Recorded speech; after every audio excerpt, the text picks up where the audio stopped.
दुनिया से ऊपर स्वर्ग के दिव्य लोक में इंद्र राज करते थे।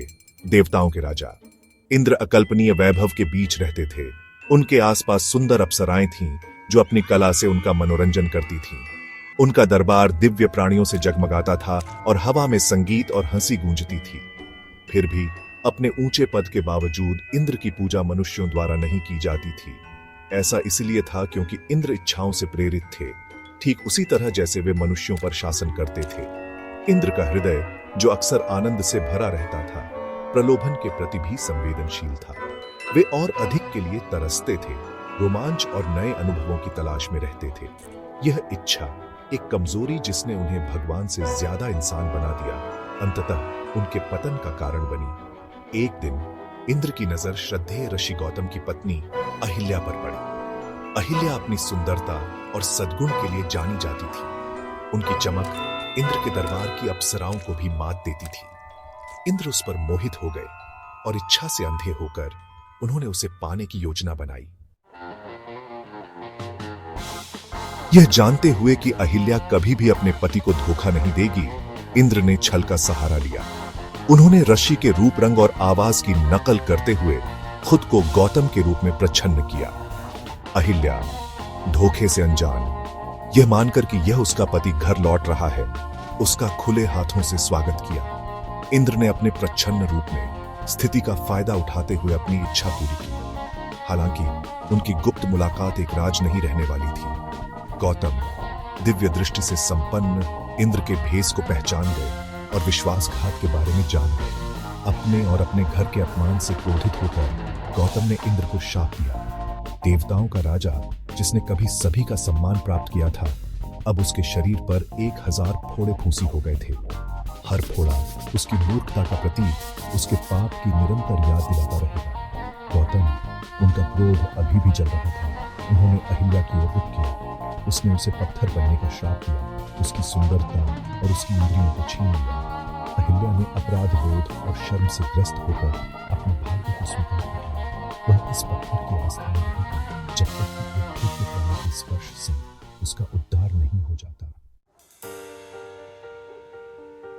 और इसलिए अहिल्या, जो कभी अनुग्रह और सद्गुण का प्रतीक थी, एक ठंडा, भावहीन पत्थर बन गई। समय उसके लिए अपना अर्थ खो बैठा, क्योंकि वह चट्टानों और धूल के बीच छिपी हुई भुला दी गई थी।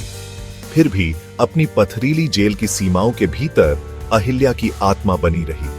उसने ईश्वर पर ध्यान केंद्रित किया, प्रार्थनाएं की और अपने फैसले में चूक के लिए क्षमा मांगी।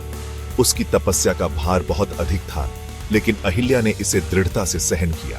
सदियां बीत गईं, केवल बदलते मौसमों और हवा की फुसफुसाहट से ही चिह्नित। इन सब के बीच अहिल्या मोचन की आशा से चिपकी रही। ईश्वर में उसका विश्वास अटूट रहा। श्राप ने उससे सब कुछ छीन लिया था, फिर भी इसने उसे अपने कार्यों का सामना करने और प्रायश्चित करने का मौका भी दिया था। अहिल्या के अपराध और उसके बाद की सजा की कहानी एक शिक्षाप्रद कहानी बन गई, जो इच्छा की क्षणभंगुर प्रकृति और विश्वासघात की भारी कीमत की याद दिलाती है।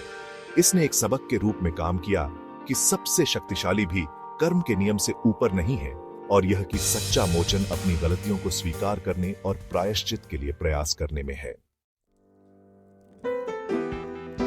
अहिल्या को पता नहीं था कि एक भविष्यवाणी में उसकी रिहाई की भविष्यवाणी की गई थी। इसमें उस समय की बात कही गई थी जब एक युवा राजकुमार, विष्णु का अवतार, उसके पास आएगा और उसे उसकी पथरीली जेल से मुक्त करेगा। यह राजकुमार राम थे, अयोध्या के धर्मी राजा, जो अपनी करुणा और धर्म के पालन के लिए जाने जाते थे।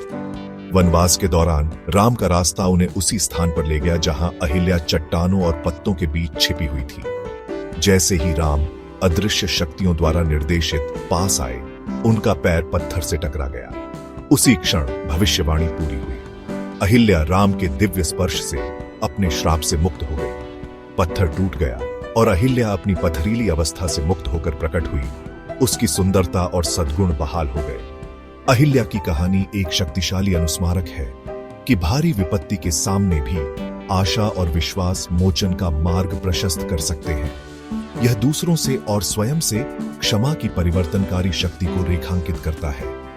यह हमें बताता है कि अपनी गलतियों का प्रायश्चित करने में कभी देर नहीं होती है। और यह कि सच्ची स्वतंत्रता हमारे पिछले अपराधों की बेड़ियों से मुक्ति में है।